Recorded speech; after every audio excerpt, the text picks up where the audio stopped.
Blandel. En compagnie de Christophe Deloire et Michel Denisot, journaliste et présentateur, inventeur du zapping, de bien d'autres concepts, la grande famille, le grand journal. Vous dirigez depuis 2013 le mensuel Vanity Fair et vous êtes sur Canal+ avec votre nouvelle émission qui s'appelle Profession. Très sobrement, le concept en 2 mots. Je réunis 5, 6, voire 7 personnes qui font le même métier.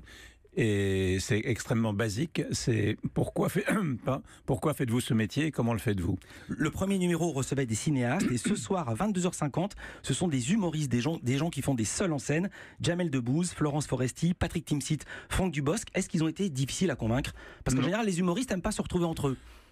Il n'y a pas eu de problème pour les réunir, en tout cas cette fois-ci. Et c'est vrai que la plupart du temps, les artistes viennent à la télévision pour faire de la promo, pour, entre guillemets, vendre leur spectacle ou leur film. Et là, c'est pas le cas du tout. Donc, il n'y a rien à vendre, il n'y a pas de promotion. Ils viennent parler de leur vie, de leur parcours et de leur passion qui est devenue leur métier et pourquoi c'est devenu leur métier. Donc, en ce qui concerne les humoristes, c'est assez touchant la plupart du temps parce que la plupart d'entre eux même sont devenus humoristes pour franchir, plutôt que d'aller chez le psy, donc pour résoudre des propres problèmes personnels. Ou pour rencontrer des filles. Rencontrer des filles, ça c'est du Bosc qui le raconte. Mais et Jamel. Un clin d'œil à Jamel aussi, ouais. Alors, ce qui frappe d'abord, c'est le sérieux de vos invités. Ils sont unanimes sur un point, faire rire, c'est un travail. Et si j'ose dire, ils sont pas là pour se marrer. Non, les humoristes sont des gens qui travaillent l'humour et la comédie. Ce sont des disciplines extrêmement exigeantes et qui demandent beaucoup de rigueur dans le travail et puis aussi d'avoir un don évidemment et ensuite de se produire sur scène. Aller seul en scène, ce qui est le titre de l'émission de ce soir, était quelque chose qui demande à un moment donné un peu soit de courage, soit de folie, parce que ce sont souvent des gens qui sont dans la vie assez réservés, assez timides, voire complexés et qui d'un seul coup vont s'exposer. Et alors vous arrivez à leur faire dire des choses qu'on n'avait jamais entendues chez eux. Chacun raconte par exemple sa vision de l'humour, son rapport à l'humour, la raison pour laquelle, vous l'avez dit, il décide de faire ce métier. Le plus étonnant, ce fut Patrick Timsit. Justement, je me suis dit, en fait, c'est une promesse de jouissance. C'est pour ça que quand tout d'un coup, faire rire, quand on a envie de rire, on a envie de jouir. Et quand la personne ne vous fait pas jouir, vous avez une frustration, comme si vous n'aviez pas joui, quoi, comme dans une promesse de faire l'amour et ça se passe mal. C'est pas facile d'enchaîner après ça. Non, c'est une belle illustration du rire. Ouais. Alors je veux dire, c'est pas un concours de vannes, c'est plutôt intime, personnel. Le décor est tout simple, quasiment. C'est très sobre, ouais. C'est un fond noir avec quelques petites ampoules. C'est une table. Tout a été choisi très soigneusement. C'est effectivement très dépouillé. Il n'y a pas d'écran de contrôle, c'est-à-dire qu'on ne se voit pas, alors qu'on est tous aguerris à la télévision, à voir en même temps de parler, d'avoir un œil sur l'écran, voir comment on est filmé, etc. Là, on ne voit pas, il n'y a pas de retour d'image. Les caméras, on ne les voit pas non plus, elles sont très loin, tout est dans le noir.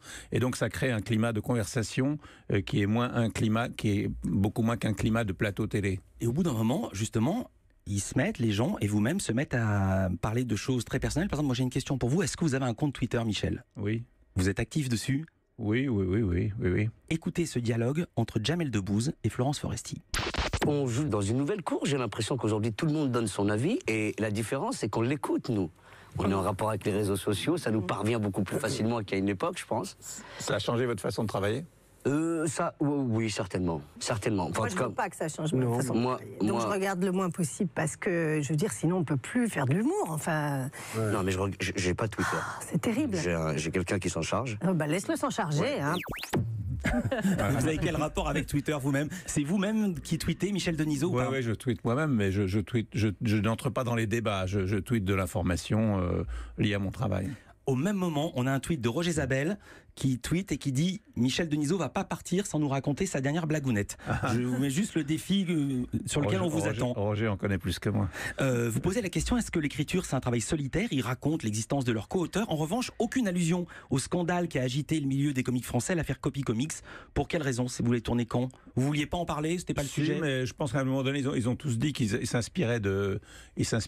Si Jamel ne répond pas à cette question directement, mais il dit qu'il s'est inspiré de Smaïn, qu'il s'est inspiré de Dupontel, qu'il s'est inspiré il en cite d'autres. Donc effectivement, tout le monde s'inspire, se nourrit de quelque chose avant d'écrire. Et il y a une imitation formidable de Muriel Robin par Florence Foresti. Ouais. Magnifique. Alors, je l'ai dit, ils se livrent comme rarement, les humoristes. Ils avouent l'inavouable. Par exemple, ils se mettent à avouer que quand ils jouent, eh bien, ils ne sont pas toujours à 100%.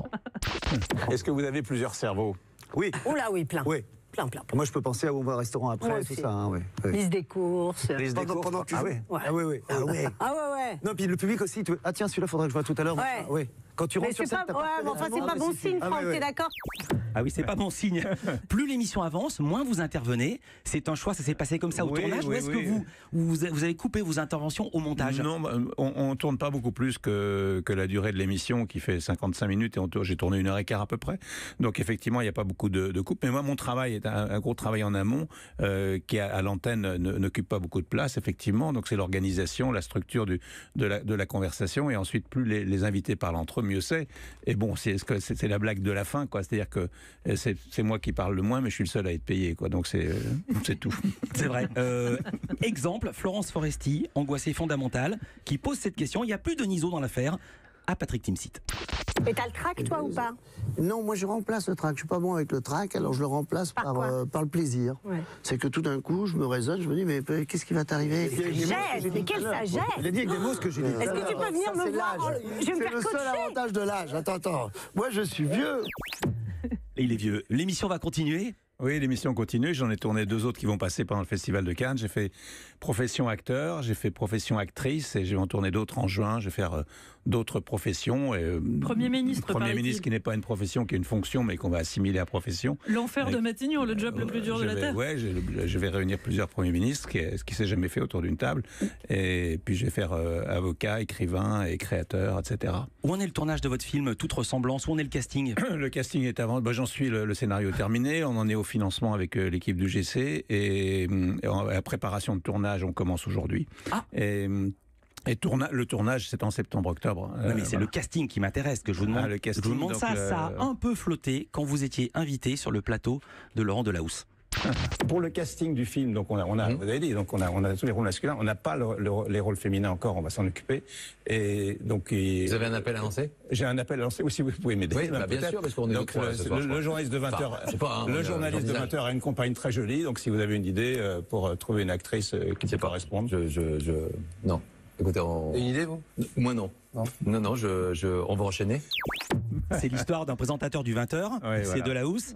Non, dans le film, c'est pas Laurent Delahousse, mais qui vous reçoit, pardonnez-moi. Oui, c'est Laurent Delahousse qui me reçoit au 20h de France 2 il y a une quinzaine de jours.